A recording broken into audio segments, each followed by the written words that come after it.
김문수, 이재명 지지율이 들쭉날쭉한데 격차가 도대체 8%야 20%야. 이유가 있습니다. 어제 제가 두 개의 여론조사를 전해드렸죠. 거기 보면은 하나는 그 평균 한 10% 초반, 둘 다 10% 아주 초반까지 근접을 했다. 김문수 후보가 후보로 확정이 되고 나서 한덕수 전 총리와 이렇게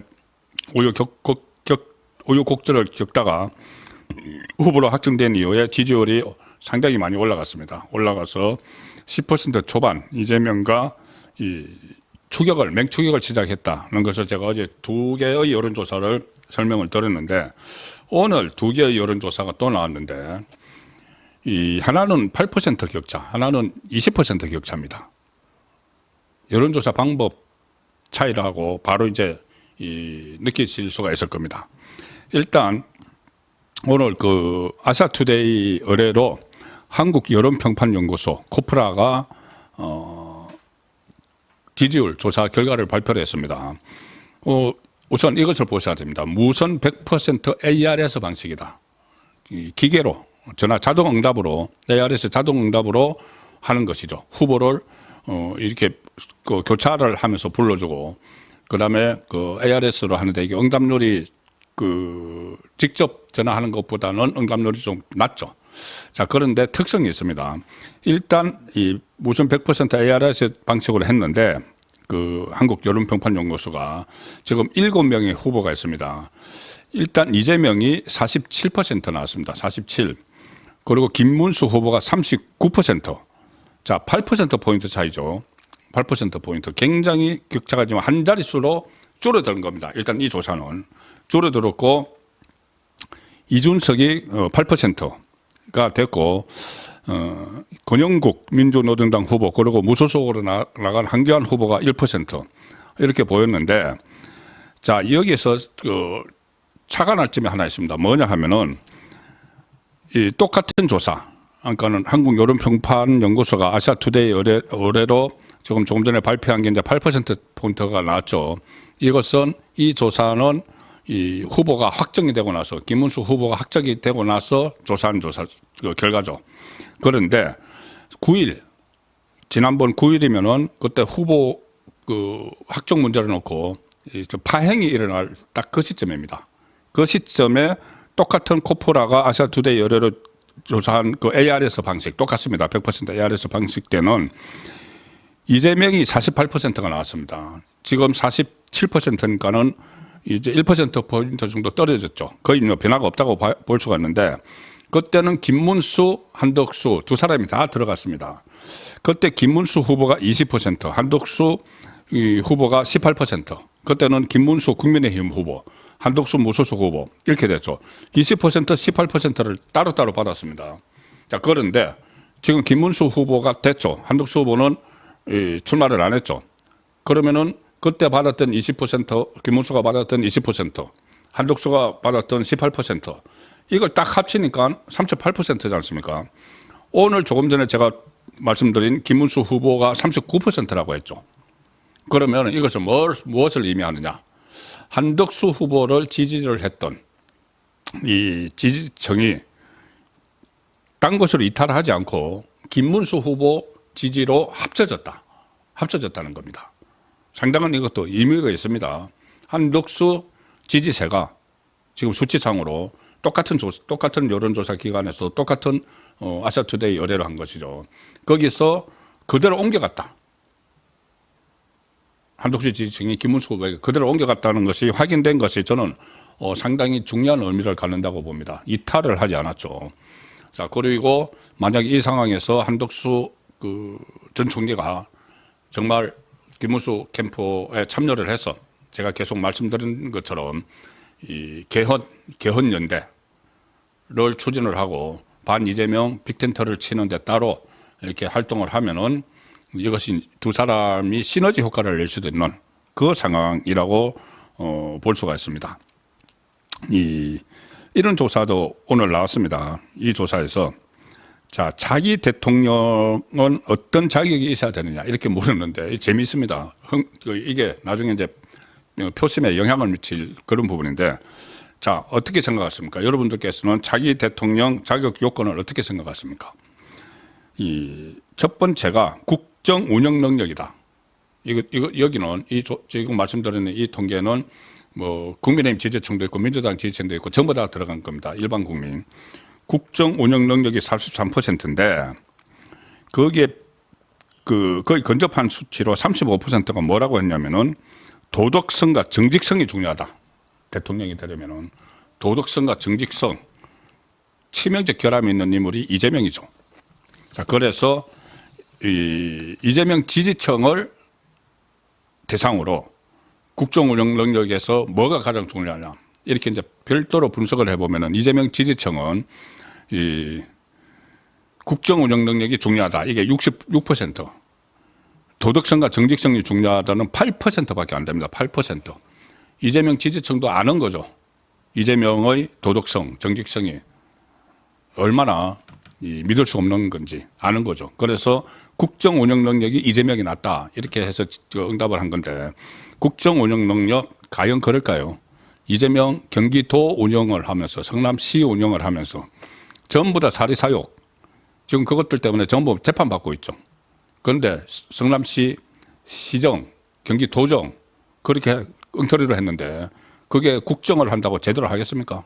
완전히 나라 정체성 다 흔들고 갈 텐데. 어쨌든 이재명의 지지자들은 그런 식으로 뭐 도덕성, 정직성보다는 국정 운영 능력이 중요해.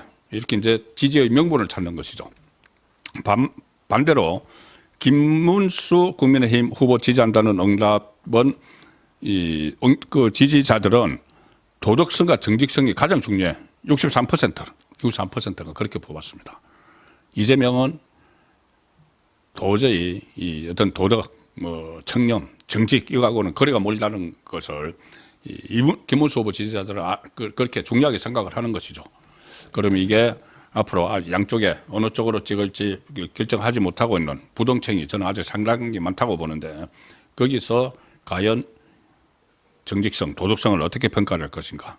이재명에 대해서. 그리고 국정 운영 능력 과연 성남시장 할 때, 경기도지사 할 때 뭘 보여줬는가. 오히려 비리 의혹으로 재판을 받는 그 상황이 된 거죠. 그리고 김문수 후보의 후보 등록 이후 이 행보에 대해서는 응답자들 사이에서 좀 긍정적 평가가 많다. 뭐 그런 그 조사도 있습니다. 김용태를 비대위원장으로 지명한 거 뭐 이런 부분에 대해서도 그러니까 이렇게 그 이후의 이 행보에 대해서 긍정 평가가 많다는 것은 계속 지지율을 치고 올라갈 수 있는 그런 동력이 있다는 이야기죠. 자, 그런데 제가 이 조사에서는 8%포인트 차이가 났다고 말씀드렸습니다. ARS, 100% ARS 조사에서. 그런데 오늘 한국갤럽이 뉴스원 의뢰로 비슷한 기간입니다. 지난 12일부터 13일. 조금 전에 말씀드린 아시아투데이는 13일 하루 한 거고 12일부터 13일, 12일 날 선거운동이 들어갔기 때문에 후보가 다 확정되고 나서 그때 조사를 한 건데 그때도 여기도 1000명 다 1000명씩 조사를 했는데 이 갤럽 조사에서는 완전히 다른 결과가 났습니다. 뭐가 나왔냐면은 대선에 출마한 인물 중 누가 대통령이 되는 것이 가장 좋다고 생각하느냐. 결국은 뭐 지지율 조사죠. 51%가 이재명이다. 51%. 이거는 조금 전에 이 아시아투데이 조사 47%하고 거의 이제 비슷하죠. 비슷한데 여기서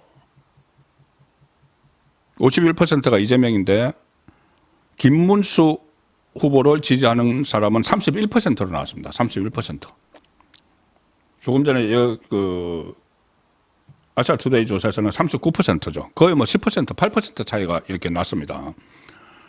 그리고 이준석이 8%를 했는데 뭐 이준석이 일단 논외로 치고 그러면 여기서는 김문수 51, 이재명 51, 김문수 31, 20% 포인트나 차이가 났죠. 오늘 두 가지의 결과가 나온 겁니다. 하나는 8%밖에 차이 나지 않는다. 한 자릿수. 하나는 20% 포인트 차이가 났다. 두 자릿수 중에서도 20%. 어제 제가 그 소개해드린 여론조사 10%대 초반 이거보다 더 격차가 벌어져 있는 결과도 하나 나온 거죠. 일단 그 지지 정당별로 보면은 민주당에서는 이재명 지지율이 95%, 결집도가 굉장히 높습니다. 국민의힘 지지층에서는 김문수 지지율이 88%, 이재명보다는 낮죠. 그런데 여기서 이준석이 국민의힘 지지율에서 5%를 가져갔다. 그래서 나중에 이준석은 어떤 식으로든 뭐 정리가 될 겁니다. 본인이 이준석 본인의 지지율을 봐가면서 뭐 어떻게 선택을 하겠지만은 그다지 지금 스타트가 시작을 했고 김문수 후보는 막 치고 가는데 이준석은 지금 치고 가는 게 없고 오히려 어떤 조사는 빠지죠.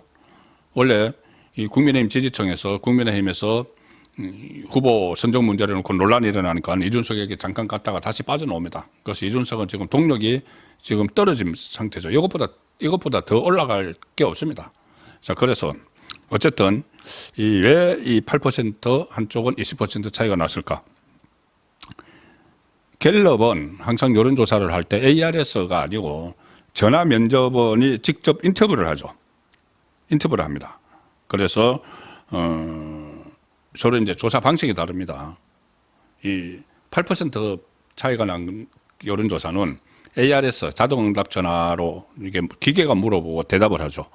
그리고 갤럽처럼 전화응답원이 하는 것은 사람이 직접 전화를 해서 응답을 듣습니다. 전문가들, 여론조사 전문가들도 이 차이를 어떻게 설명을 하느냐 하면은 물론 응답률은 그 전화 면접원이 할 때가 훨씬 높죠. 사람이 전화를 왔는데 사람하고 통화를 하는데 제가 이제 쉽게 설명을 드리는 겁니다. 사람하고 통화를 하는데 질문을 하는데 그냥 끊어버리기 그렇죠. 그래서 주로 이렇게 그 응답률이 높습니다. 그런데 기계가 전화가 오면은 그냥 좀 귀찮고 하면 그냥 끊어버리죠. 정치에 아주 관심이 많은 분들은 끝까지 합니다. 자, 그래서 또 그 차이 중에 하나가 ARS 응답하는 사람은 정치에 굉장히 관심이 많은 사람들이다. 그리고 전화 면접원은 정치에 그다지 관심이 없어도 끝까지 응답을 하는 쪽도 있다. 근데 이제 그런 것도 유념해서 봐야 되지만은 이 핵심은 이겁니다. 여론조사 전문가들, 저도 뭐 제 주변에 많이 있는데 그 전문가들 이야기를 들어봐도 이런 거죠. 가령 지금 이재명이 계속 이제 앞서 나가고 있지 않습니까? 여론조사에서 계속 앞서 나가고 있다. 그런데 이 전화를 이제 받았을 때, 그러니까 기계에서 ARS로 하면은 본인이 진짜 지지하는 후보를 그냥 구애받지 않고 선택을 할 수 있다는 거죠. 그 이재명이 일반 여론조사에서 앞서 나가고 있어도 구애받지 않고 김문수를 지지를 하면은 김문수 지지 쪽으로 이 선택을 할 수 있는데 전화 면접을 하고 이렇게 이 대화를 하면은 주저하게 된다는 겁니다. 소수의 지지를 받는 사람을 선택을 하는 게 좀 주저하게 된다. 그러니까 물론 이 확실하게 이제 지지를 하는 사람들은 김문수 지지 이렇게 자신 있게 그 소신 있게 이야기하지만은 그렇지 않고 약간 이렇게 흔들리는 사람들은 이 AR에서 할 때보다는 본인의 속마음을 다 드러내지 않을 수가 있다. 이거 여론조사 전문가들의 이야기입니다. 자, 그래서 여기서 이제 그런 차이가 좀 난다고 보면은 이거를 정리를 하면은 일종의 그 전에 사이보수 이야기를 많이 했죠. 사이보수. 내가 내놓고 내가 그 보수다. 이게 사이보수가 그때 미국에서 레이건이 그때 이길 때 그때 사이보수 이야기가 미국에서 나왔는데 우리나라에서 이게 이야기가 됐던 것이 바로 박근혜 전 대통령 탄핵되고 나서 이 대선이 치러졌을 때 나왔던 이야기들입니다. 박근혜 전 대통령이 이제 탄핵이 됐으니까 좀 뭔가 드러내놓고 내가 보수다, 우파다 하기에 좀 주저하는 그런 분위기가 있었습니다. 그래서 그 다음에 뭐 총선할 때나 조기 대선할 때 사이 보수 이야기가 나왔죠. 좀 이렇게 수줍어하는 보수, 전면에 나서지 않는 보수. 그러면은 이 사이 보수들이 여론조사에 잘 잡히지 않는다. 그리고 이번에도 마찬가지로 윤석열 전 대통령이 탄핵된 국면에서 이 대선이 치러지기 때문에 그때처럼 사회 보수가 일정 부분 있는 것 아닌가. 그래서 결론은 투표장에 나가는 김문수 후보를 지지하는 유권자들이 전부 다 투표장에 나가는 그 캠페인이 저는 굉장히 필요하다고 봅니다. 그것이 제가 제일 선거운동 첫날에 박근혜 전 대통령 당선될 때 8080 그 말씀을 드렸죠. 대구 경북에서부터 일어난 80% 투표율, 80% 득표율. 그 이야기는 곧 뭐 대구 경북에서 그런 그 운동 같은 것이 있었지만은 실제로는 전부 다 투표장으로 나가자는 이야기입니다. 뭐 여론조사에서는 잡히지 않더라도 실제 투표는 하러 가야 되는 거죠. 이게 사회보수가 실체가 작년 그 4.10 총선 때도 한번 드러났습니다. 4.10 총선 때 어떤 일이 있었냐면 그때 국민의힘이 크게 졌죠. 크게 졌는데 그 직전에 이 출구조사, 심지어 지금 일반 평시에 여론조사도 아니고 출구조사에서는 더 크게 진 걸로 나왔었습니다. 그때 출구조사가 야권에서 전체 200석 이상을 가져갈 것이다. 이 수치가 그때 나왔습니다. 그런데 실제 192석 나왔죠. 국민의힘이 108. 그래서 개헌 저지선을 무너뜨렸다. 그런 이야기, 그 개헌선을 무너뜨렸다. 그런 이야기가 나왔는데 이 출구조사는 200석을 상회하는 수치가 나왔고 그때 뭐 민주당은 지역구 161, 비례 14. 그리고 국민의힘은 지역구에서 90석, 비례에서 그때 그 실제로 얻은 게 지역구 161, 비례 14석, 국민의힘은 지역구에서 90, 비례에서 18석을 얻었는데 그런데 출구조사에서는 민주당이 최대 196석을 얻는 걸로 나왔습니다. 196석까지 민주당만. 국민의힘은 최소 87석에 그칠 것이다. 최대 105석까지 예상을 했는데 출구조사입니다. 그런데 이게 실제로는 108석이 나왔죠. 그래서 출구조사에서마저 방금 내가 투표를 하고 이 응답을 하는데 거기에서마저 내가 이 국민의힘 후보를 찍지 않았다. 다른 후보를 찍었다. 그 응답한 사람이 많았기 때문에 이런 결과가 나왔다는 거죠. 출구조사에서 사회 보수들, 주로 이제 보수 쪽에서 그런 경향이 많다고 합니다. 정착자들 이야기 들으면은 이 좌파 쪽보다는 우파 쪽에서.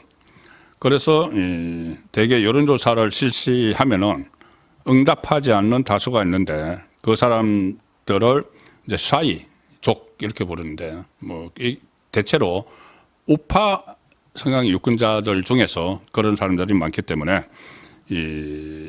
조금 전에 딱 그것 때문에 8% 20% 갈라졌다 이렇게는 말씀드릴 수가 없지만은 전체적으로 보면 그런 분위기가 이번에도 나타나고 있다. 선거 때마다 나타났죠. 조금 전에 총선에서도 작년 4월 총선 때도 그런 게 나타났었고 또 그 전에 대선에서도 나왔었기 때문에 이번에도 아마 여론조사에 잘 응하지 않는 그런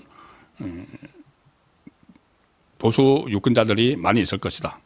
그리고 ARS 조사를 할 때는 적극적으로 김문수 후보 지지를 이야기하지만 전화면접은 조사할 때는 좀 주저하는 그런 그 양상이 지금 보이고 있다. 물론 8% 20% 차이를 그거 하나로 설명하기는 어렵죠. 하나로 설명하기 어렵지만 대체로 이렇게 큰 차이가 난 것은 여론조사 방식의 문제다.